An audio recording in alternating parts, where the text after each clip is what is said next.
Bluetti PV200B, tapos dito sa Bluetti 200.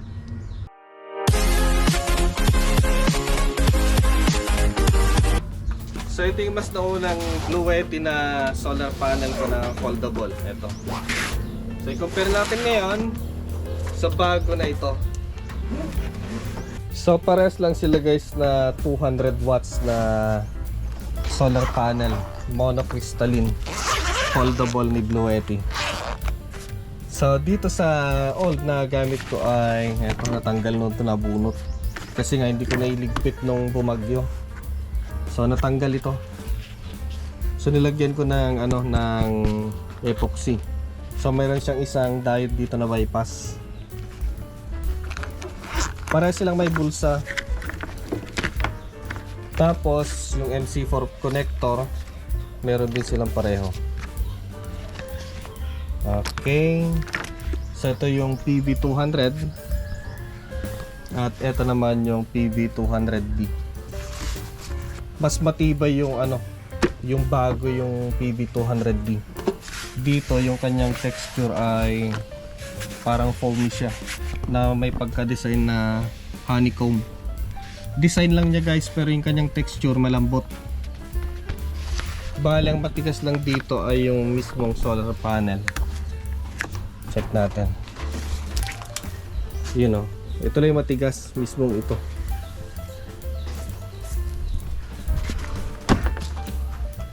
Matagal na to guys, taon na yata nasa akin to. So meron siyang handle, para sila may handle. Ang cable lang dito kay PV200 ay nakalabas. Nakalabas siya, parehas yung size. Nakalabas siya. So kapag iligpit, medyo sagabal siya. Dito, nakalubog. Tapos yung kanilang yung kanyang parang brace, yung lock. Tapos pwede siyang i-adjust. Yan. So parehas dito sa kabila. Dito ay button type. So maigpit. So dito tayo sa kanyang spec. PV200, 200 watts, then mono. Ayun, parehas sila guys na ethylene, tetrafluoroethylene yung kanyang coating sa kanyang mismong solar panel. 23.4% efficiency. Then 20.5 volt yung kanyang max power. Then yung current ay 9.7 ampere. Ito mataas dito yung kanyang, siguro dahil nga sa nakataas yung kanya nakalabas. Then mas maraming solar panel. Open circuit niya ay 26.1 volt. Mas mataas to Short circuit nasa 10 ampere. So dito kay PV200D, 200 watts mono, ethylene tetrafluoroethylene, 23.4% yung kanyang efficiency, 20.4. So mas mababa dito, mas mataas. Point lang naman, 20.5 dito. So yung kanyang maximum current ay nasa 9.7, para sila. So open circuit nasa 24.6, mas mababa siya, 26 dito. Short circuit ay nasa mas mataas to. Yung current nasa 10.8, ito ay 10.3. Yung haba ng kanyang wire, ito kay 200D, ito naman yung 200. So mas mahaba dito kay yung una, si PV200. Mas mahaba siya. So dun siya sulit. Yun nga lang dito, malambot siya. Lumulubog dito, matigas. Parehas yung kanilang size. Doon lang talaga nagkaiba. Sa nakalabas, ito nakalubog. Okay. So dito sa PV200D, nakalabas yung wire nandito sa kanyang handle. So pag nilabas natin, may sasarado natin ng buo yung kanyang packet. Yun nga lang, mas maliit. So dito pag nilabas natin yung wire, yun ang nila pagkakaiba. Yan. So So pares na may pros at cons. Yun, meron siyang kagat-kagat na wire. Dito wala. So yun ang pagkakaiba nila dito. Bluetti versus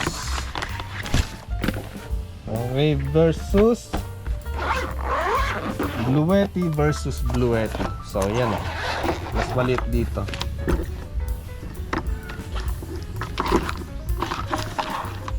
Yan. Yun lang. Kung sa bagay, matagal na kasi to, kaya siguro malambot na rin siya.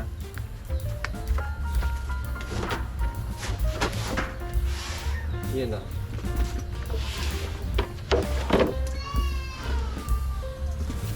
Ayun na. Yan siya guys, oh. Ito yung handle niya, ito yung solar panel. Level natin. So yan siya guys, oh. So dito sa unang version, hanggang dito yung kanyang solar panel. Sa bagay, konti lang naman yun. Ito yung kanyang handle. Nakalubog, nakalabas. So dito sa kanyang coating, dito sa solar panel ay pares lang guys yung ginamit na ETFE or ethylene tetrafluoroethylene. Pero malaking pagkakaiba. So dito sa 200 ay stitches dito sa gilid. So hanggang dito sa gilid, eto lang siguro yung boundary niya. Then matigas din naman siya. Pero compare dito sa D ay mas solid. Yun know. So hanggang dito lang guys yung laminate, pero dito hindi na kasi nakatahi. So pares lang yan. Okay. Dito sa 200 Di solid guys. Hindi siya naka-stitch pero lahat ay naka-laminate hanggang dito sa gilid.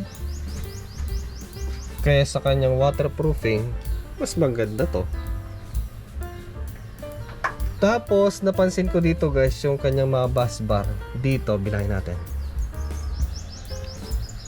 1, 2, 3, 4, 5, 6, 7, 8, 9. O siyam yung bus bar. Pero dito sa DI 1, 2, 3, 4, 5, 6, 7, 8, 9, 10, 11. Mas marami yung bus bar niya. So ibig sabihin mas malakas. Diba?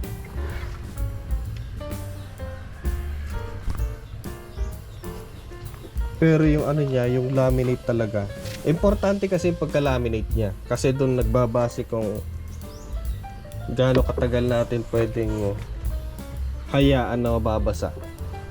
Dito, sa bagay itong tela na to ay waterproof. Kahit basa na yan, sa loob hindi pa. Yun nga lang papasok sa mga stitches. Dito wala na eh. Wala siyang papasukan.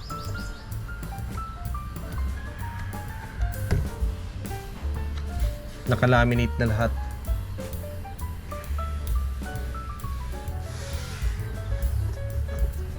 Tapos ito ay all purpose kasi pwede mong isabit. Lagyan mo ng karabiner. Pwede dito wala. Talaga ipapatong wala talaga. So subukan natin ibilad.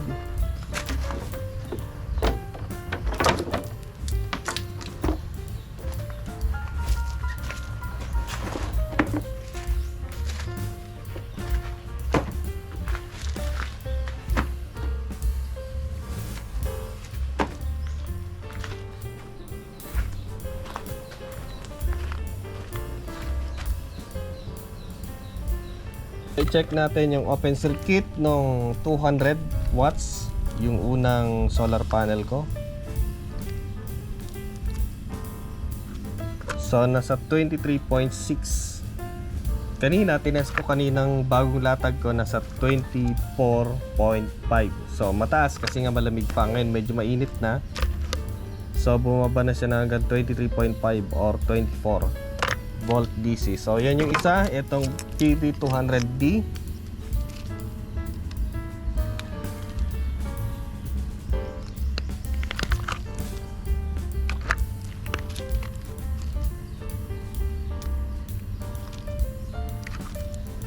Okay, so nasa 22.7.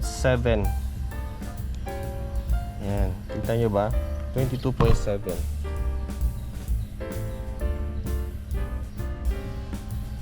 Or 23 volt. So, mas mataas ang open circuit ng isa kasi medyo parang mas malaki siya talaga. Mas mahaba compare dito sa 200D. Pero sa kanyang fabrication, yung lamination talagang solid. Dun sa isa ay stitches, tapos yung kanyang mga dugtungan ay tela. Dito ay lahat nakalaminate lahat.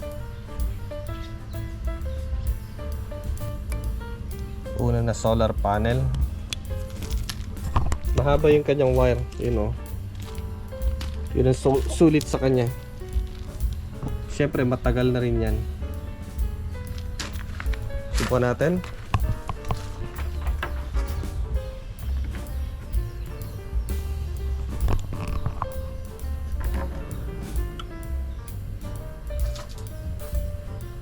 Ang isang comment ko kay Bluetti, itong kanyang saksakan dito, minsan umiinit.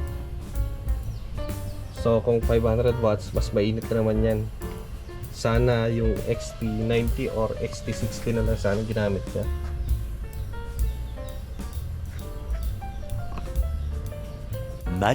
Much later. Check natin.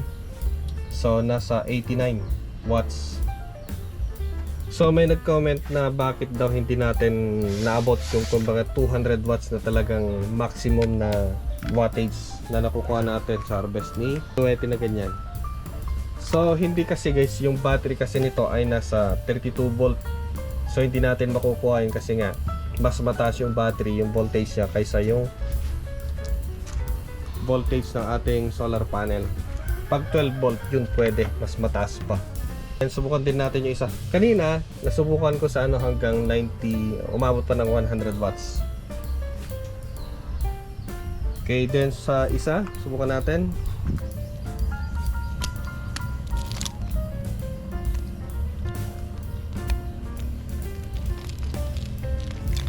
Oops, mali.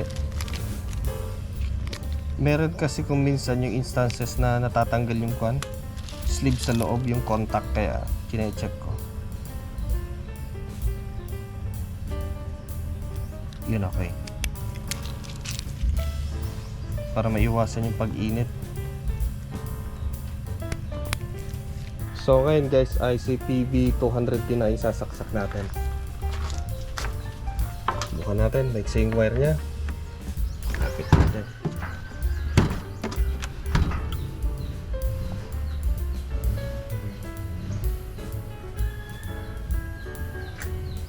Mabot na ng 99. Oh, 119. Ang pinakamataas na reading ko dito guys, na harvest ng bago ay nasa Flashback. 133 watts. End of flashback. So, sulit na yon na niya na harvest kasi nga mataas yung battery voltage nito. Kung 12 volt yun, mas mataas pa. So 125 kasi nga sobrang init na niyan. Maabot na yan ng 70 degrees. So series natin. So dito hindi naman siya masyadong complicated kasi nga nakasakit naman siya. Then isa. Then i-check natin kung ilan yung kanyang open circuit voltage. Kasi pag lumampas ng 60, ayaw nang tanggapin ni Bluetti. Hanggang 60 volt lang. Ayun, 44. Pwede. So magdadagdag pa tayo ng additional na solar panel, hindi na niya accepting kasi mataas na yung VOC.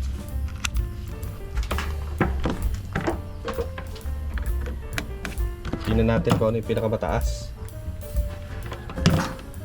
Ayaw naman na yata accepting.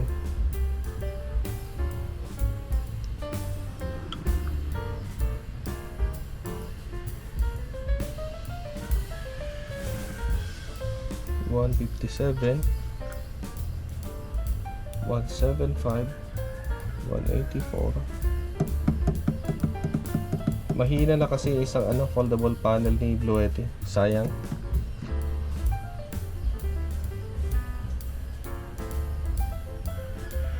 $191.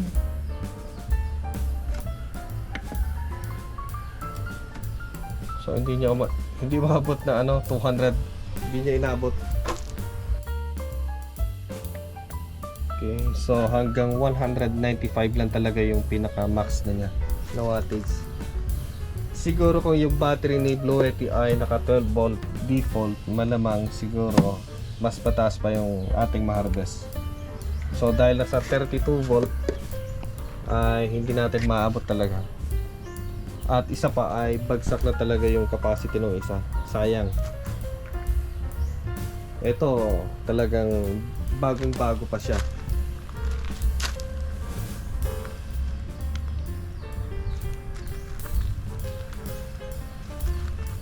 So yan guys, naka-inclined na siya. Ventilated na sa ilalim. Check natin kasi biglang magkukuliblim po minsan.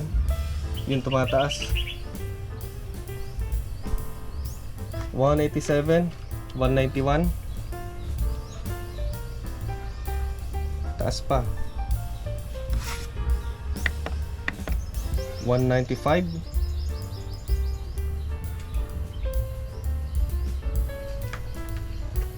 Oh, tumataas, 196 na.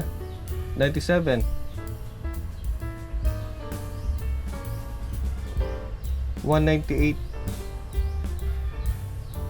99. So kanina nasilip ko dito, umabot ng 202, 203. So malaking tulong pala na talaga naka-incline siya. So naka-design pala siya for ganyan, naka-stand.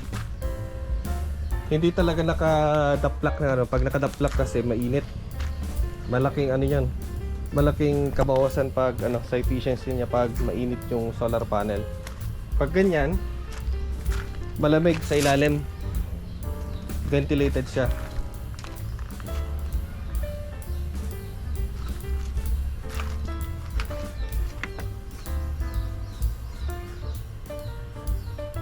Ang problema kasi sa mga ganitong klaseng mga solar panel, kung minsan nakakatamad iligpit, lalo kung biglaan yung ulan, biglang aaraw, biglang uulan. So minsan nakakatamad iligpit. Kaya sa akin, hinahayaan ko na. So bentahe dito na lahat ay laminated na siya. So walang papasukan ng tubig dito, meron